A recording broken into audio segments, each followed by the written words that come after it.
Halo anak-anak, materi selanjutnya pada bab 2 ini kita akan belajar tentang flora dan fauna di Indonesia dan dunia. Pembahasan kali ini kita sudah masuk nih ke pembahasan mengenai persebaran flora dan fauna. Ibu membagi menjadi 4 bagian. Yang pertama, Ibu akan menjelaskan mengenai persebaran flora di dunia. Kalian bisa lihat gambar yang muncul kali ini.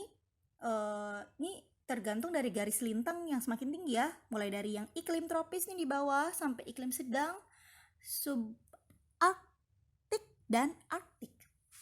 Nah, untuk persebaran flora di dunia ini terbagi menjadi 7 ya, yaitu hutan hujan tropis, hutan musim atau gugur, stepa, padang rumput, savanna atau sabana, gurun, taiga, dan tundra.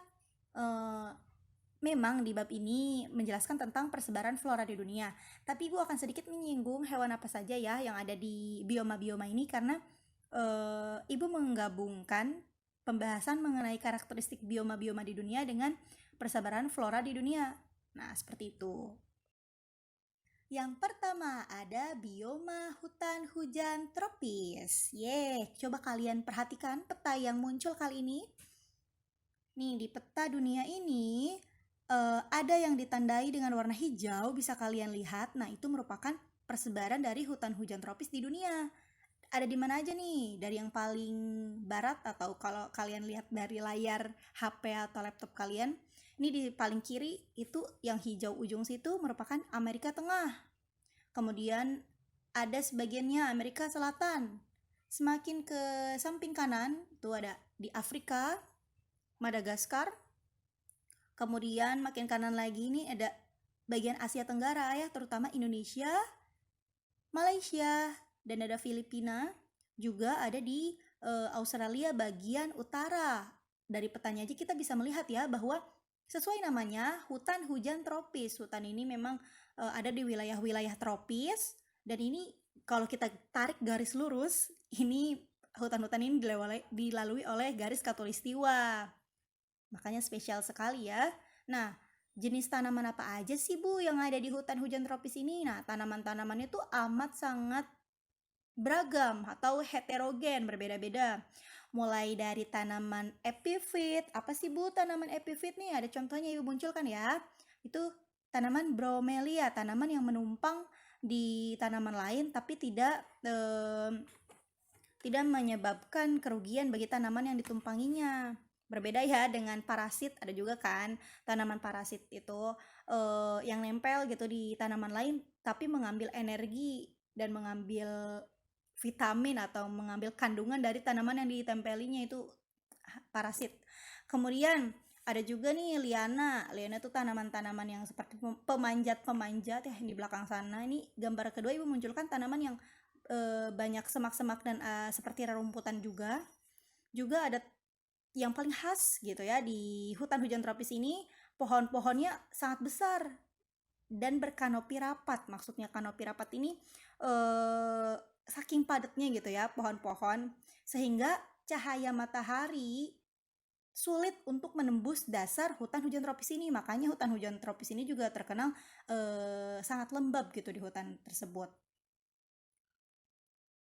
Yang jadi contoh untuk hutan hujan tropis ini seperti hutan Amazon, terus hutan-hutan di Indonesia nih di Papua, terus itu di kaki gunung juga, kaki gunung gede itu hutan hujan tropis juga. Pokoknya hutan-hutan yang ini kita temui banyak deh di Indonesia karena memang persebarannya ya, Indonesia juga masuk dalam persebaran di hutan hujan tropis ini. Kemudian hutan ini juga dikenal sebagai paru-paru dunia karena sangat penting bagi seluruh makhluk hidup, dibutuhkan gitu hutan ini. Kemudian Ibu akan sedikit ya memasukkan fauna walaupun judulnya ini tentang persebaran flora. Kita gabung dengan karakteristik bioma dari hutan hujan tropis ini. Untuk faunanya sendiri sama hal dengan tanaman, ada beragam sekali.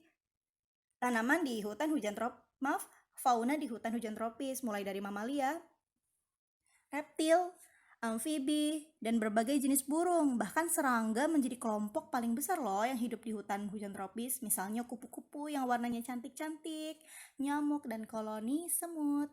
Seperti itu. Dan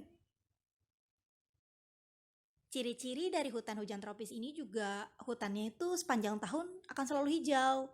Juga curah hujannya yang sangat tinggi dengan kelembapan udara yang tinggi. Dan yang terakhir, suhu udaranya juga karena musim hujan yang panjang melewati wilayah-wilayah ini. Seperti itu. Oke, kita sudah masuk ke bioma yang kedua, yaitu bioma hutan musim atau hutan gugur. Mari kita perhatikan dengan seksama peta ini sama-sama. Di mana aja nih persebaran dari bioma hutan musim ini? Dimulai dari yang paling barat itu ada di Amerika Utara, kemudian sebagian besar wilayah atau benua Eropa nih, dan sebagian besar Asia Timur. Contohnya di Asia Timur itu Jepang ya. Kemudian memang dari namanya nih hutan musim ini memang adanya di negara-negara beriklim sedang, makanya sebagian besarnya tuh memang ada di Eropa. Dan ciri khasnya hutan musim ini memiliki vegetasi atau tanaman dengan daun-daun berwarna-warni dan bunga-bunga berwarna-warni yang sangat indah. Ibu munculkan gambar-gambar contohnya. Seperti ada nih bunga azalea, oak. Ini tanaman oak juga mirip-mirip dengan tanaman maple ya. Maple juga warnanya seperti oak merah ini. Kemudian ini ada semak belukar tapi bunganya cantik banget. Ini tanaman rhododendron. Nah, jadi di hutan musim ini disebut juga hutan peluruh. Kenapa? Karena kan ketika sebelum musim gugur, bunga-bunganya cantik banget kan, warna-warninya. Namun ketika sudah masuk ke musim gugur, si daun-daun dan tanaman-tanaman yang daun-daunnya cantik ini akan meluruh atau berguguran daun-daunnya, makanya disebut hutan peluruh. Dan ini ada satu contoh tanaman yang pasti udah gak asing sama kalian. Yang paling bawah ibu munculkan. Tanaman apa ini? Ayo! Betul sekali. Tanaman sakura yang menjadi ikon dari negara Jepang ya. Adanya memang ketika musim gugur saja. Kemudian ibu sedikit selipkan ya faunanya, seperti ada babi hutan, harimau, rusa, panda, anjing hutan, beruang, musang, tupai, tikusnya tikus kayu, singa gunung, dan bison. Ciri lain dari hutan gugur ini yaitu curah hujan yang merata sepanjang tahun. Nah, selain itu juga di hutan gugur ini adanya musim dingin dan musim panas, sehingga tumbuhan di daerah tersebut beradaptasi dengan menggugurkan daunnya menjelang musim gugur. Juga ada perbedaan ya antara hutan gugur dengan hutan hujan tropis. Itu perbedaannya dilihat dari kerapatan pohonnya. Kalau di hutan gugur, jarak antara pohon itu tidak terlalu rapat dan jumlah spesiesnya juga sedikit, tidak sebanyak di hutan hujan tropis, seperti itu. Yang ketiga, kita sudah masuk pada bioma gurun. Nah, bioma gurun ini dari awal ibu sudah singgung sedikit-sedikit. Kita lihat petanya sama-sama ya. Nah, persebarannya ada di mana aja sih? Mulai dari di benua Amerika, ini ada di Amerika Selatan, juga ada di Amerika Utara, di beberapa wilayah di benua Amerika ya ada. Kemudian ada sebagian besarnya memang ada di benua Afrika dan Asia. Lihat nih di tengah-tengah yang kuning-kuning semua ini. Juga kemudian ada di Australia. Lihat peta Australia. Bahkan sebagian besar wilayah Australia ya memang sebagian besarnya tuh gurun. Lihat hampir semuanya kuning di peta. Nah, ciri dari bioma gurun ini apa aja sih?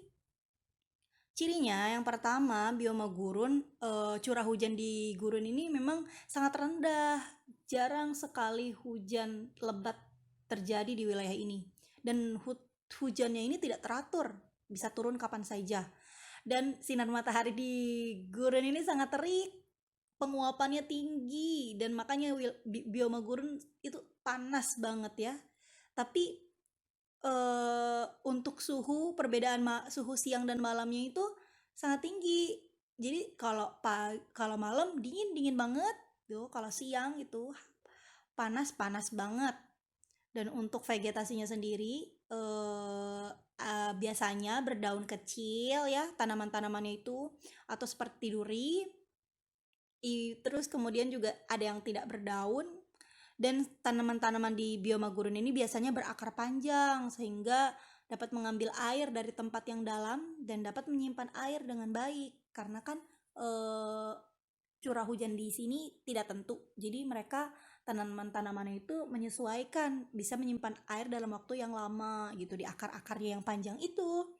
Kemudian ibu munculkan contohnya, ini ada pohon bojum. Kalau kalian bingung bojum apaan sih, Bu? Nah, bojum ini seperti tanaman kaktus, mirip sekali dengan kaktus, cuma memang ukurannya besar-besar sekali.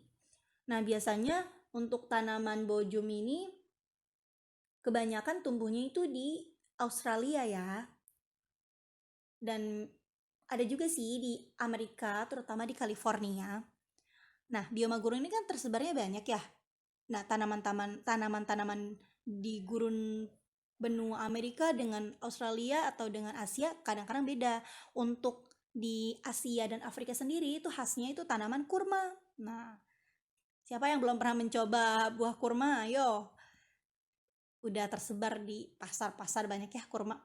Nah, ini asalnya nih dari wilayah-wilayah bioma gurun ini.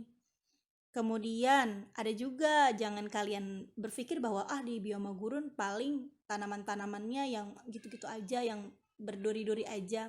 Enggak loh, ada juga ini tanaman cantik yang kalian pasti udah nggak asing.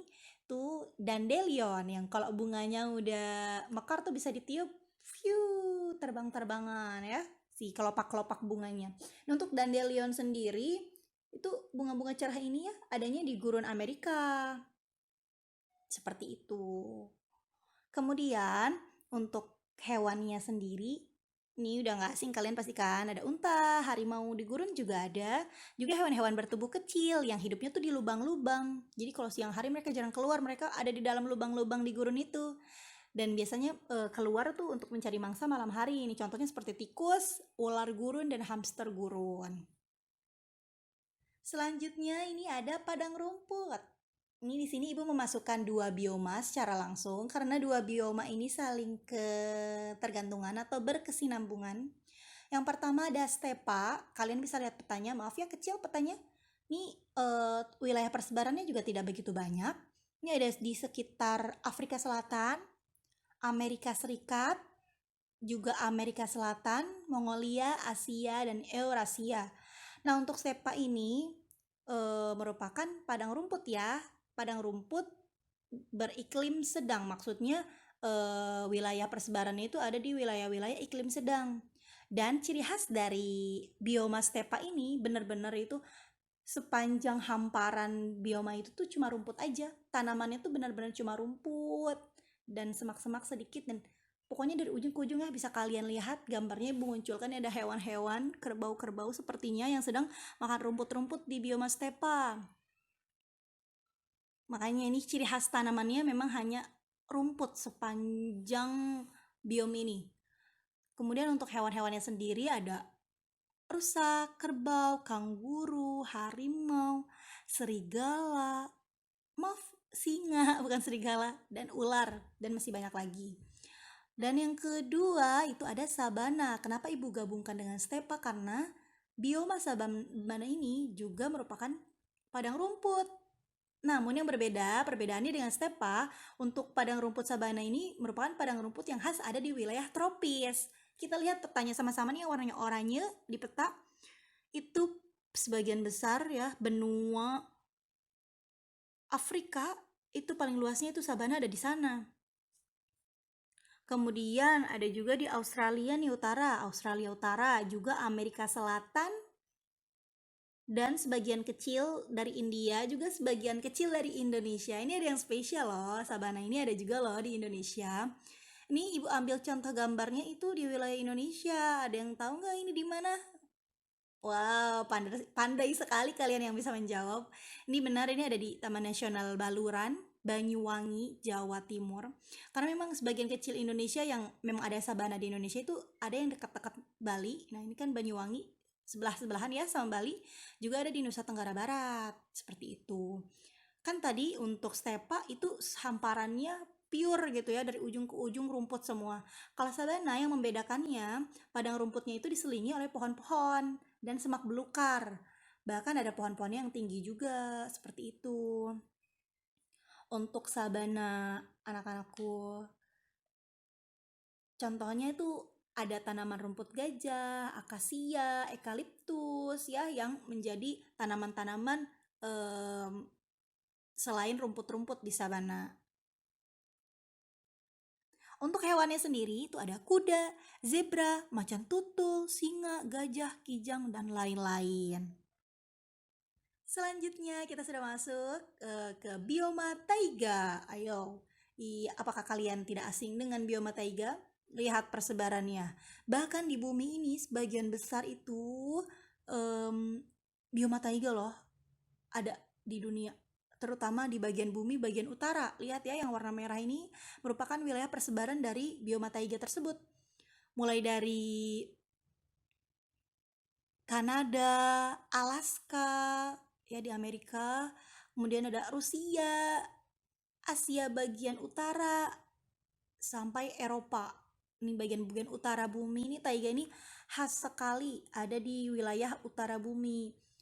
Bahkan untuk bioma taiga ini beberapa yang tertutupi salju ya wilayahnya. Nah, memang tumbuhan-tumbuhan yang ada di lahan ini, vegetasinya itu tumbuhan yang kuat di iklim dingin. Daunnya ini berbentuk seperti jarum atau pohon konifer. Contohnya ibu munculkan yang paling kalian tahu dan gak asing tentunya untuk kalian. Ini ada pohon cemara. Yo, siapa yang suka ada pohon cemara di rumahnya nih? Ternyata cemara ini khas sekali di wilayah bioma taiga ya. Kemudian pohon pinus. Nah, untuk bioma taiga sendiri karena memang iklimnya dingin sekali dan ini kalian mudah sekali membedakan untuk bioma taiga ini. Pokoknya yang pohon-pohonnya itu berdaun jarum ya nyungcung-nyungcung gitu itu bioma taiga. Untuk hewan-hewan sendiri ya Ibu sedikit masukkan faunanya. Itu taiga itu hewan-hewan atau fauna di bioma taiga cenderung menjadi predator. Apa nih predator?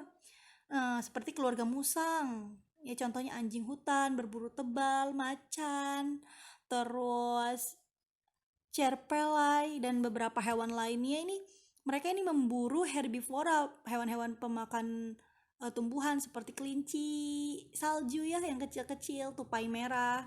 Jadi kelinci juga kan ada macam-macamnya. Kelinci di Indonesia beda dengan kelinci yang ada di biom taiga ini. Kelinci salju biasanya tuh bulu-bulunya tuh lebih tebal karena memang tergantung biomanya. Bioma ini kan menjadi beda itu karena tadi faktor iklim ya.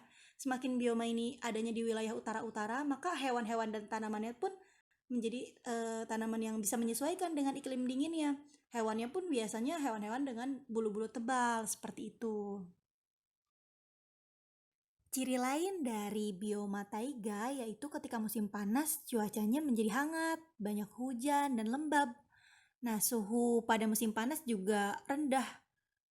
Paling tinggi hanya mencapai 21 derajat Celcius.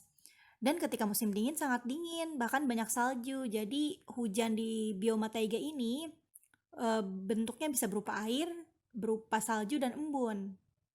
Dan hujan tertingginya itu selalu ada pada saat musim panas. Kita sudah masuk ke persebaran fauna di dunia ini. Terakhir ada bioma tundra. Sama halnya dengan bioma taiga tadi yang ada di sekitar utara bumi, ini tundra semakin atas lagi dan semakin utara lagi. Pokoknya bioma tundra ini persebarannya sudah dekat sekali dengan kutub utara ya, dan sebagian kecilnya ada di kutub selatan. Di mana aja nih persebarannya? Terdapat di Amerika Utara, kemudian Siberia dan Eropa Utara. Eropa Utaranya tuh udah yang paling ujung banget. Bisa kalian lihat di peta persebarannya warna kuning agak kecut gini kuningnya. Nah, ciri-ciri dari bioma tundra ini untuk vegetasinya sendiri tidak terdapat pepohonan yang dapat tumbuh kecuali ini ada tumbuhan kecil sejenis lumut dan rumput. ibu munculkan saja ini gambarnya. Walaupun ada di wilayah-wilayah dingin yang benar-benar dingin udah dekat kutub, tapi indah sekali loh rumput-rumput yang bisa bertahan hidup di wilayah tundra ini. Contohnya seperti rumput kapas, rumput-rumputnya juga ya cantik.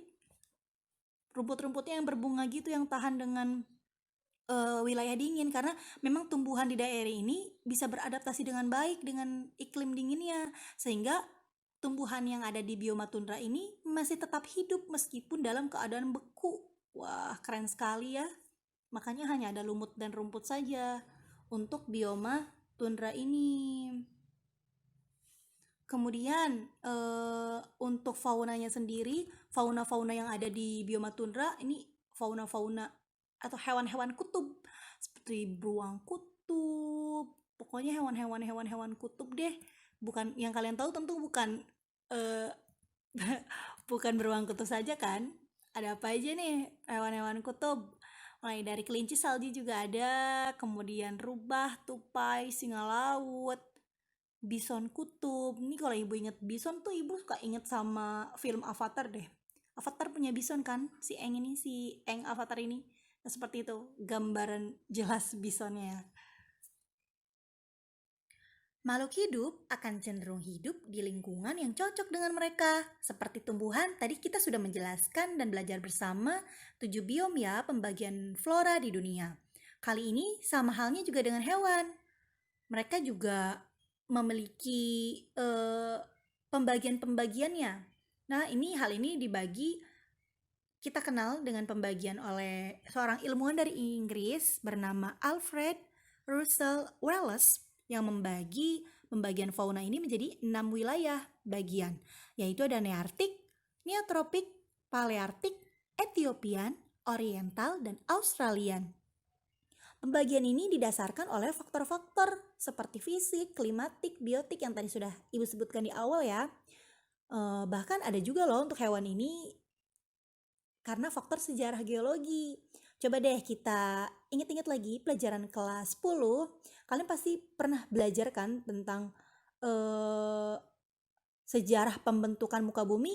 Nah, ada satu teori yang menyebutkan bahwa muka bumi kita ini berasal dari satu wilayah yang tergabung dan disebut Pangea. Tapi seiring berjalannya waktu, lempeng-lempeng kita kan terpecah nih dan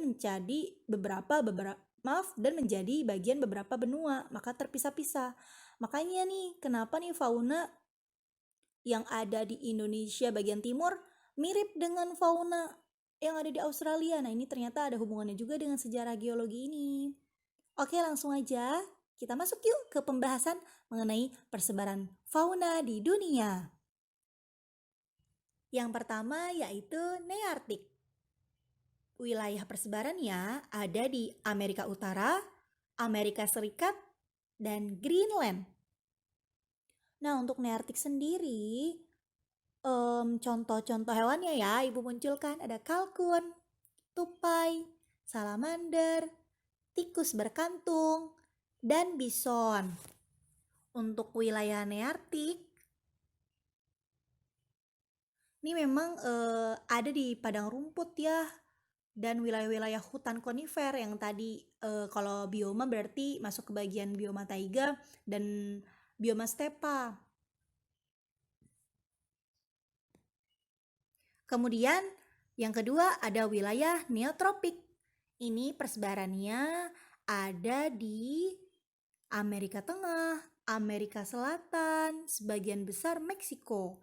Nah, tadi kan Nearktik di utara-utara Amerika. Nah, kalau misalnya neotropik ini di selatan-selatannya Amerika. Hewan-hewannya juga berbeda loh. Contohnya seperti lama. Nih Ibu, takut salah bacanya juga ya. Pokoknya double L, lama. Terus terenggiling, terus ikan piranha. Nih, piranha udah terkenal banget dong di sungai Amazon. Kemudian ada kukang, ada belut listrik, dan banyak lagi hewan di wilayah neotropik ini. Karena memang wilayah neotropik ini kan di Asia Selatan itu, di Amerika Selatan itu sebagian besar beriklim tropis ya, dan iklim sedang. Makanya hewan-hewannya amat sangat beragam. Kemudian ada yang ketiga yaitu Palearktik. Yang tadi gambarnya ya di peta pertama, kalau kalian mengingat petanya, wilayah Palearktik ini yang paling luas untuk pembagian hewan. Itu ada sebagian besar di benua Eropa, tapi ada juga di Uni Soviet. Oh, ibu Sunda banget nih, Uni Soviet dan Jepang, bagian barat Jepang nih. Terus ada juga di selatan pegunungan Himalaya. eh, Utara Afrika juga ada nih, Inggris.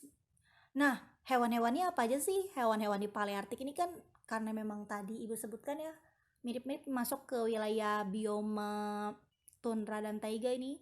Nih Palearktik ini hewan-hewannya hewan-hewan kutub. Lihat gambarnya itu ada kelinci kutub, beruang kutub, serigala kutub, penguin. Kemudian ada burung kutub juga, pokoknya hewan-hewan kutub. Terus ada serigala juga, ih serem. Ada panda nih, panda kan di Jepang juga ada ya. Tuh. Kemudian memang kenapa sangat bervariasi hewan-hewan di Palearktik ini, mulai dari yang kutub sampai yang nggak kutub. Ini karena memang wilayah pembagian lingkungannya kan sangat luas ya. Ini panda di Cina ya. Juga ada kelawar kijang, tapi tidak ibu munculkan gambarnya. Kemudian yang keempat ini ada wilayah Etiopian. Ini persebarannya ada di benua Afrika, utamanya di Gurun Sahara, juga Madagaskar, dan bagian selatan Arab Saudi. Nih, ciri-ciri khas hewannya itu mamalia bertubuh besar. Contohnya seperti gajah. Ini gambar sini ada kuda Nil, gorila, singa, zebra, jerapah. Ini ada lemur juga. Ini kalau kalian suka nonton film yang di Madagaskar itu apa film? Ini hewan-hewannya ada semua nih. Mulai dari jerapah, singa, dan lain-lain. Ada juga gorila ya, simpanse. Kemudian ada oriental. Nah, persebarannya ada di mana aja nih? Utamanya ada di benua Asia ya, terutama Asia Selatan dan Asia Tenggara, termasuk Indonesia bagian barat. Nah, Indonesia bagian barat ini masuk hewan-hewannya termasuk oriental ya. Contoh-contoh hewannya ada orang utan, harimau, bekantan, gajah Sumatera. Juga masih banyak lagi, ada juga badak bercula satu di wilayah oriental ini. Jadi nggak seluruh wilayah Indonesia tuh masuk ke hewan-hewan oriental. Jadi cuma hanya bagian Indonesia bagian barat aja. Kemudian yang keenam atau terakhir ini ada hewan-hewan Australis. Ini meliputi persebarannya wilayah Australia, Selandia Baru, dan Indonesia bagian timur. Namanya Papua ya, dan Maluku. Contoh-contoh hewannya ada cendrawasih, platypus, kanguru ya. Khas sekali Australia. Terus ada kasuari dan koala. Sedikit spoiler, kok Bu Indonesia yang barat nih udah masuk hewannya oriental, terus yang timur udah masuknya australis, terus yang tengah gimana nih Bu? Nanti kita akan bahas bersama di pembahasan selanjutnya. Tunggu ya.